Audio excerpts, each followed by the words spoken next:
এখন শুনবেন আজকের গুরুত্বপূর্ণ খবরের শিরোনাম। কাশ্মীর ইস্যু প্রতিশোধ নিতে সামরিক হামলার সবুজ সংকেত দিলেন মোদি। গাজায় লাইভ স্ট্রিমিং করে গণহত্যা ইসরায়েল বাহিনীর, অ্যামনেস্টির অভিযোগ। পাকিস্তানের অস্ত্র পাঠানো নিয়ে ভারতের দাবি অস্বীকার করল তুরস্ক। সিরিয়ায় আইএসের হামলা, কুর্দি বাহিনীর ৫ যোদ্ধা নিহত। অ্যাম্বুলেন্সে হামলার সময় আটক চিকিৎসা কর্মীকে মুক্তি দিল ইসরায়েল।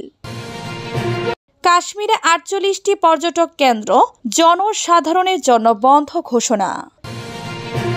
কাশ্মীর ইস্যু প্রতিশোধ নিতে সামরিক হামলার সবুজ সংকেত দিলেন মোদি। জম্মু কাশ্মীরের পেহেলগাঁওয়ে হামলার ঘটনায় সন্ত্রাসীদের বিরুদ্ধে প্রতিশোধ নিতে সামরিক পদক্ষেপের সবুজ সংকেত দিলেন ভারতের প্রধানমন্ত্রী নরেন্দ্র মোদি। মঙ্গলবার দেশের ৩ বাহিনীর প্রধান chief of defence Anil Chauhan, প্রতিরক্ষা মন্ত্রী রাজনাথ সিং এবং জাতীয় নিরাপত্তা পরামর্শক অজিত দোভালের সঙ্গে বৈঠক করেন মোদি। মোদির নয়াদিল্লির বাসভবনে অনুষ্ঠিত হয় ওই বৈঠক। এ সময় সশস্ত্র বাহিনীর প্রধানদের উদ্দেশ্যে মোদি বলেন, সন্ত্রাসবাদের ধ্বংসাত্মক আঘাত ভারতের জাতীয় সংকল্প। ভারতীয় সশস্ত্র বাহিনীর পেশাদারিত্বের সক্ষমতার উপর আমার পূর্ণ আস্থা আছে, তবে কখন কোন সময় লক্ষ্যবস্তুতে আঘাত আনতে হবে সে ব্যাপারে আপনাদের পূর্ণ স্বাধীনতা রয়েছে। এর মাধ্যমে মোদি জম্মু কাশ্মীরের পেহেলগাঁওয়ে হামলায় জড়িতদের বিরুদ্ধে সামরিক হামলা চালানোর সবুজ সংকেত দিয়েছে বলে জানিয়েছে একটি সূত্র। সংবাদ মাধ্যমের প্রতিবেদনে বলা হয়, বুধবার মোদি মন্ত্রিসভা নিরাপত্তা বিষয়ক কমিটির সিসিএস এর সঙ্গে আলোচনায় বসবেন। তার আগে মঙ্গলবার শীর্ষ সামরিক কর্মকর্তা ও নিরাপত্তা পরামর্শকের সঙ্গে বৈঠক করলেন তিনি। গত ২২ এপ্রিল পেহেলগাঁওয়ে সন্ত্রাসী হামলা হয়, এতে ২৬ জন নিহত হয়। এ ঘটনায় পাকিস্তানকে দোষারোপ করে আসছে ভারত, যদিও পাকিস্তান এ অভিযোগ প্রত্যাখ্যান করেছে। গাজায় লাইভ স্ট্রিমিং করে গণহত্যা ইসরায়েলি বাহিনীর। আন্তর্জাতিক মানবাধিকার সংস্থা অ্যামনেস্টি ইন্টারন্যাশনাল অভিযোগ করেছে, গাজায় ফিলিস্তিনিদের বিরুদ্ধে পরিকল্পিতভাবে গণহত্যা চালানো হচ্ছে। এর শতভাগ দায় ইসরায়েলের। এমনকি লাইভ স্ট্রিমিং করে গণহত্যা চালানো হয়েছে বলে অভিযোগ করেছে যুক্তরাষ্ট্র ভিত্তিক এই সংস্থাটি। ফরাসি বার্তা সংস্থা এএফপি মঙ্গলবার অ্যামনেস্টি ইন্টারন্যাশনালের বার্ষিক প্রতিবেদনের বরাদ্দে এ তথ্য জানিয়েছে। প্রতিবেদনে অ্যামনেস্টি ইন্টারন্যাশনাল অভিযোগ করেছে, ইসরায়েল নিখোঁজ পরিকল্পনার মাধ্যমে গাজাবাসীদের তাদের বাড়ি ছেড়ে পালিয়ে যেতে বাধ্য করেছে এবং ইচ্ছাকৃতভাবে ওই অঞ্চলে ভয়াবহ মানবিক সংকট সৃষ্টি করেছে। অবস্থা দৃষ্টে মনে হচ্ছে তারা সামাজিক মাধ্যমে লাইভ স্ট্রিমিং করে ফিলিস্তিনিদের হত্যা করছে ও গাজায় ধ্বংসযজ্ঞ চালাচ্ছে। প্রতিবেদনে বলা হয়, ইসরায়েল গাজার ফিলিস্তিনিদের নির্মূলে সুনির্দিষ্ট পদক্ষেপ নিয়েছে, যা গণহত্যার সমতুল্য। অ্যামনেস্টি অন্যান্য অধিকার সংস্থা ও কয়েকটি দেশ একই অভিযোগ আনলেও গাজায় গণহত্যা চালানোর অভিযোগ বরাবরই অস্বীকার করে এসেছে ইসরায়েল। পাকিস্তানের অস্ত্র পাঠানো নিয়ে ভারতের দাবি অস্বীকার করল তুরস্ক। জম্মু কাশ্মীরের পেহেলগাঁওয়ে হামলার জেরে ইসলামাবাদ ও নয়াদিল্লির মধ্যে চরম উত্তেজনা বিরাজ করছে। এর মধ্যে ভারতের কয়েকটি সংবাদ মাধ্যমের প্রচার করা হয় যে পাকিস্তান সামরিক সরঞ্জাম বহনকারী বিমানে অস্ত্র পাঠিয়েছে তুরস্ক। তবে আনুষ্ঠানিকভাবে এ তথ্য অস্বীকার করেছে তুরস্ক। তুরস্কের president Recep Tayyip Erdogan Bharat ও পাকিস্তানকে সংযম বজায় রাখার আহ্বান জানানোর পর দেশটির পক্ষ থেকে ইসলামাবাদে অস্ত্র পাঠানোর কথা অস্বীকার করা হলো। এশিয়ার ২ প্রতিবেশীর চলমান উত্তেজনা নিয়ে সোমবার মন্ত্রিসভার বৈঠকের পর এরদোয়ান বলেন, পরিস্থিতি আরও ভয়াবহ রূপ নেওয়ার আগে পাকিস্তান ও ভারতের মধ্যে উত্তেজনার অবসান চাই তুরস্ক। মঙ্গলবার তুরস্ক সরকারের যোগাযোগ অধিদপ্তর সামাজিক যোগাযোগ মাধ্যম এক্সে পূর্বে টুইটার এক পোস্টে জানায়, তুরস্ক পাকিস্তানে অস্ত্র ভর্তি ৬টি বিমান পাঠিয়েছে শিরোনামে কিছু সংবাদ মাধ্যমের প্রকাশিত এ সংবাদটি সত্য নয়।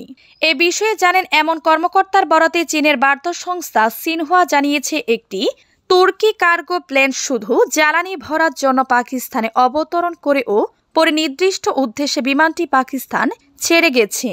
সিরিয়ায় আইএসের হামলা, কুর্দি বাহিনীর ৫ যোদ্ধা নিহত। কুর্দি নেতৃত্বাধীন সিরিয়ার ডেমোক্রেটিক ফোর্সের এসডিএফ মঙ্গলবার জানিয়েছে, সিরিয়ার পূর্ব অঞ্চলে ইসলামিক স্টেট আইএস গোষ্ঠীর হামলায় তাদের ৫ যোদ্ধা নিহত হয়েছেন। এই হামলার পর তারা ওই এলাকায় নিরাপত্তা ব্যবস্থা জোরদার করেছে। এসডিএফ এক বিবৃতিতে বলেছে, এজর প্রদেশে 2টি হামলা প্রতিহত করতে গিয়ে আমাদের 5 যোদ্ধা নিহত ও আরও কয়েকজন আহত হয়েছেন। এটি সংঘটিত সন্ত্রাসী হামলার ধারাবাহিকতা ছিল উল্লেখ করে তারা আরও বলেছে, আমাদের বাহিনী গোটা এলাকায় নিরাপত্তা তৎপরতা জোরদার করেছে এবং টহল বাড়ানো হয়েছে। যুক্তরাষ্ট্র সমর্থিত অভিযান পরিচালনায় আইএসের বিরুদ্ধে গুরুত্বপূর্ণ ভূমিকা রেখেছিল এসডিএফ, যার ফলে 2019 সালে জঙ্গিরা সিরিয়ায় তাদের শেষ ভূখণ্ড হারায়। তবে এখনও কিছু আইএস সদস্য দুর্গম অঞ্চল থেকে প্রাণঘাতী হামলা চালিয়ে যাচ্ছে, বিশেষ করে তারা সিরীয় মরুভূমিতে সক্রিয় রয়েছে। মানবাধিকার বিষয়ক সিরিয়ান অবজারভেটরি জানিয়েছে, 2023 সালে ডিসেম্বর মাসে ইসলামপন্থী বিদ্রোহীদের হাতে দীর্ঘদিনের শাসক বাশার আল আসাদ ক্ষমতাচ্যুত হওয়ার পর থেকে দামেস্ক নিয়ন্ত্রিত এলাকায় আইএস হামলার সংখ্যা কমেছে। তবে এসডিএফ নিয়ন্ত্রিত উত্তর পূর্ব অঞ্চলে হামলার সংখ্যা বেড়েছে বলে জানিয়েছে ব্রিটেন ভিত্তিক যুদ্ধ পর্যবেক্ষক সংস্থাটি।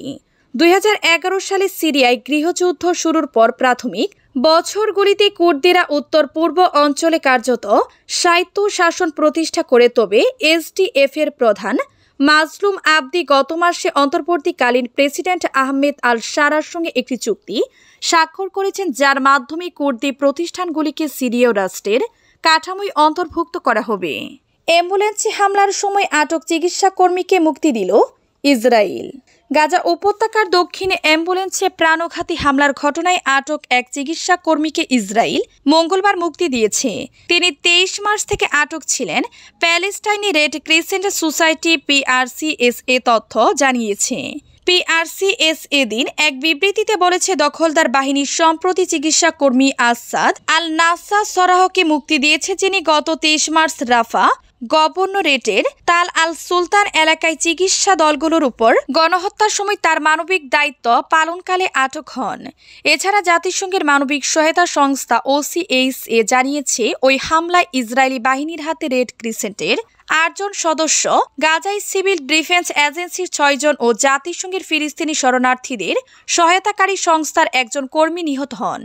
এই হত্যাকাণ্ড আন্তর্জাতিক নিন্দার জন্ম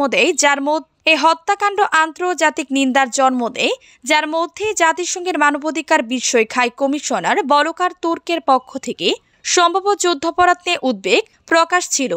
হামলার কয়েক সপ্তাহ পর পিআরসিএস জানায়, ইসরায়েলি সেনারা অ্যাম্বুলেন্সে গুলি চালানোর সময় আল নাসার সরাহকে বল প্রয়োগ করে তুলে নেয়ার পর ইসরায়েলি হেফাজতে রাখা হয়।